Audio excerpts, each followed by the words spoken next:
이 일 후에 내가 보니 하늘에 열린 문이 있는데 내가 들은 바 처음에 내게 말하던 나팔 소리 같은 그 음성이 이르되 이리로 올라오라. 이후에 마땅히 일어날 일들을 내가 내게 보이리라 하시더라.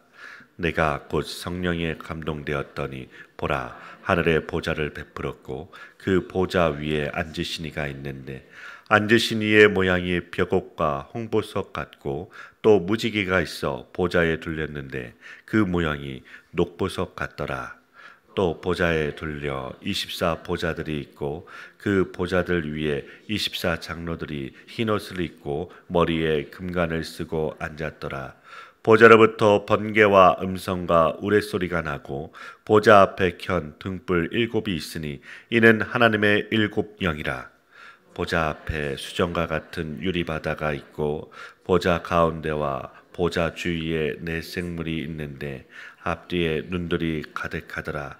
그 첫째 생물은 사자 같고 그 둘째 생물은 송아지 같고 그 셋째 생물은 얼굴이 사람 같고 그 넷째 생물은 날아가는 독수리 같은데 네 생물은 각각 6 날개를 가졌고 그 안과 주위에는 눈들이 가득하더라. 그들이 밤낮 쉬지 않고 이르기를 거룩하다 거룩하다 거룩하다 주 하나님 곧 전능하시니여 전에도 계셨고 이제도 계시고 장차 오실 이시라 하고 그 생물들이 보좌에 앉으사 세세토록 살아계시는 이에게 영광과 존귀와 감사를 돌릴 때 24 장로들이 보좌에 앉으신 이 앞에 엎드려 세세토록 살아계시는 이에게 경배하고 자기의 관을 보좌 앞에 드리며 이르되 함께 읽겠습니다.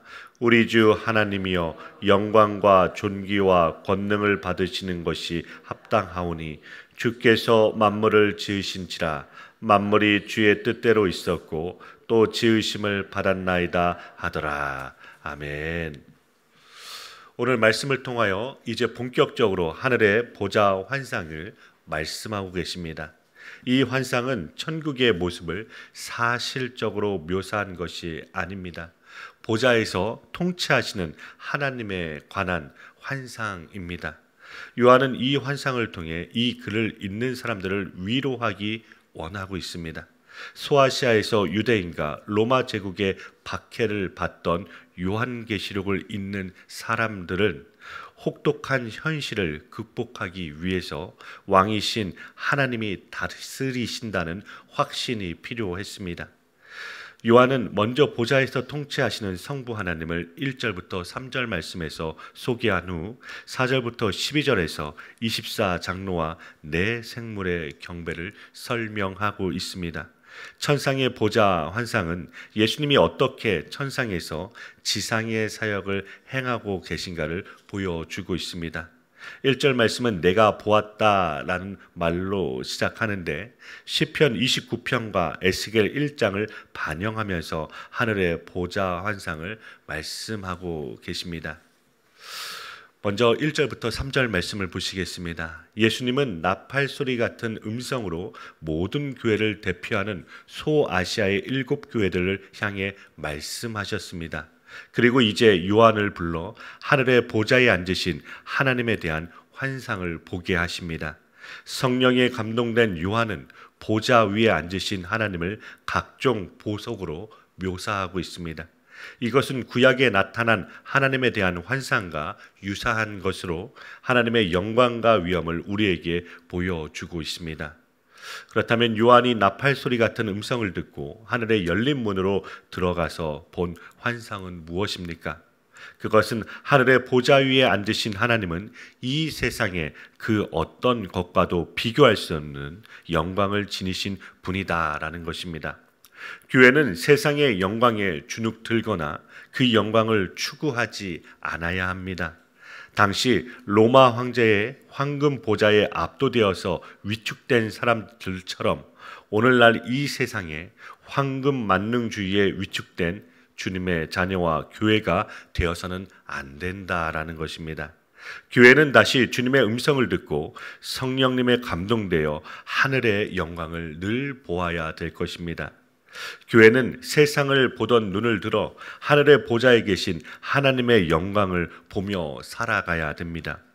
보석같이 빛나는 하나님의 광채와 무지개처럼 찬란한 하나님 보좌의 영광에 사로잡혀야 살아야 된다는 것입니다. 지상의 보좌가 오히려 허상인 것을 기억하고 영적으로 주님의 자녀는 늘 깨어 있어야 될 것입니다.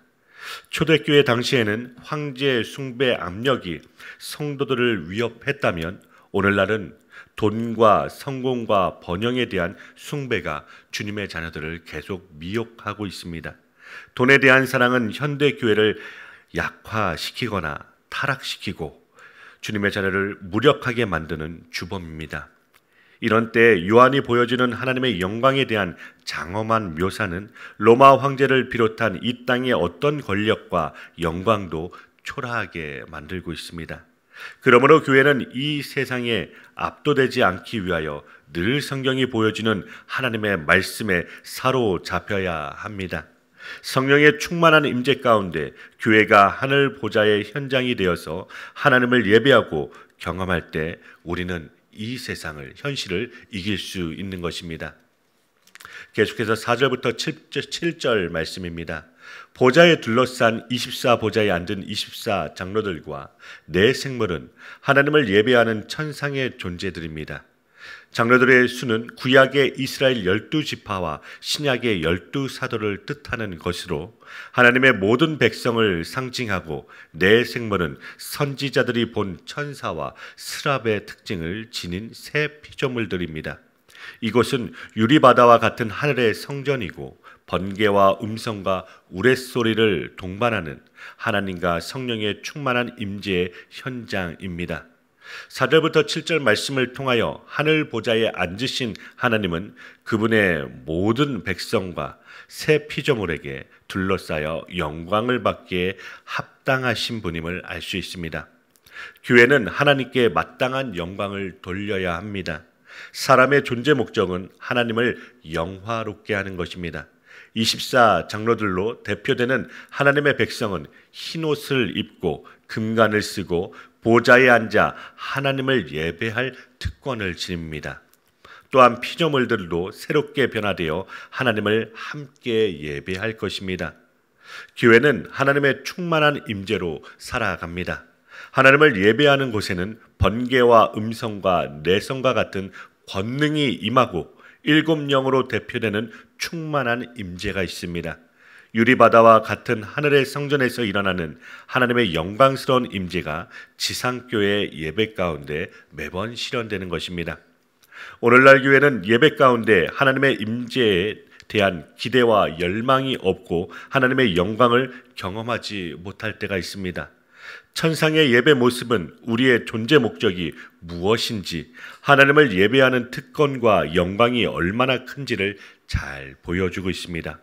그러므로 우리는 다시 성경이 보여주는 영광스러운 예배의 환상과 비전을 가지고 하나님의 충만한 임재를 늘 사모해야 될 것입니다.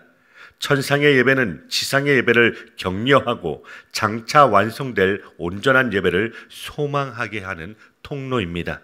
몸이 건조하고 형식적인 예배에서 벗어나 웅장하게 임하는 영광스러운 하나님의 임재를 갈망하는 예배를 드려야 된다는 것입니다. 마지막 8절부터 11절 말씀입니다. 하나님은 유일하게 모든 피조물로부터 경배와 찬양을 받으시기에 합당한 분이십니다. 네 생물과 24 장로들이 보좌에 앉으신 하나님을 경배합니다. 하나님은 이 땅의 그 어떤 통치자와도 비교할 수 없는 분이십니다. 하나님만이 만물을 창조하신 전능하신 주시고 자신의 뜻대로 통치하시는 주관자십니다. 하나님은 영원전부터 영원토록 살아계셔서 장차 이 땅에 오실 분으로 모든 영광과 존귀와 감사와 권능을 받기에 합당하십니다. 하늘 보좌에 앉으신 하나님은 모든 피조물로부터 경배를 받기에 합당하신 만물의 창조주이자 주관자 되십니다. 교회는 만물의 창조주이자 주관자이신 하나님께 합당한 경배를 드려야 될 것입니다. 경배는 대상에 대한 분명한 이해에서 나오는 자연스러운 반응입니다. 하나님 외에 경배받기에 합당한 대상은 없습니다. 교회는 하나님의 통치를 믿음으로써 세상의 위협과 유혹을 이길 수 있는 것입니다. 교회의 존재 방식은 믿는 바에 따라 결정되는 것입니다. 만물을 지으신 분이 모든 것을 주관하시기에 하나님의 교회를 위협할 수 있는 존재는 이 세상에 없는 것입니다. 오직 하나님을 의뢰함으로 교회는 세상을 이길 수 있습니다. 오늘날 교회는 교회의 많은 위상들이 추락하고 교회의 영광이 실추되는 사례를 볼 수가 있습니다. 그러나 낙심하지 않는 것은 하나님이 그분의 교회를 지키고 보존하실 것이기 때문입니다. 지상교회는 천상의 존재가 하늘에서 드리는 예배를 이 땅에서 경험하는 유일한 장소입니다.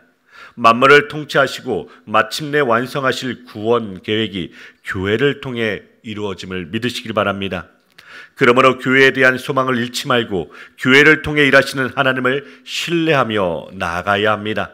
말씀의 바른 기초 위에 서서 하나님만이 영광 받으시는 예배를 드리는 교회가 최후 승리를 얻는 것입니다. 하나님은 반드시 교회를 통해 영광을 받으실 것입니다. 그러므로 교회는 하나님의 통치를 신뢰하고 영광스러운 예배를 회복하기 위해 힘써야 되는 것입니다. 마침내 교회는 하나님의 영광을 경험하고 최후 승리를 얻을 것입니다. 예수님이 나팔소리 같은 음성으로 요한을 부르셨듯이 지금도 우리를 부르십니다. 하늘 보좌에 앉으신 하나님의 영광을 보고 하나님의 통치를 받으시길 바랍니다. 그러면 반드시 승리하실 것입니다. 오늘도 그 놀라운 사랑과 은혜의 말씀을 기억하시며 오늘 하루도 승리하는 하루 되시길 간절히 축원드립니다. 아멘.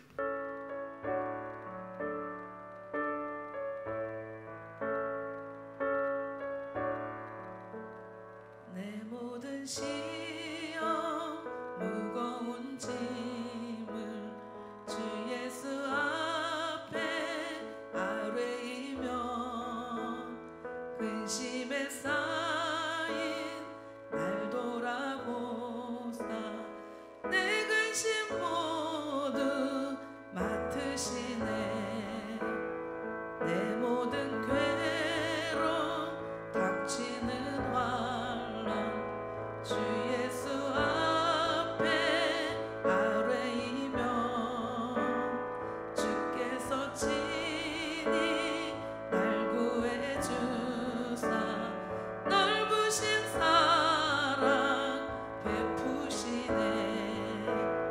무거운 짐을 나 홀로 지고 견디다 못해 쓰러질 때 불쌍히 여겨 구원의 주님 은혜의 주님 오직 예수. 내 짐이 점점 무거워질 때 주 예수 앞에 아뢰이며 주께서 친히 날 구해주사 내 대신 짐을 져주시네. 마음의 시험 무서운 죄를 주 예수 앞에 아뢰이며 예수는 나의 능력이 되사 세상을 이길 힘 주시네.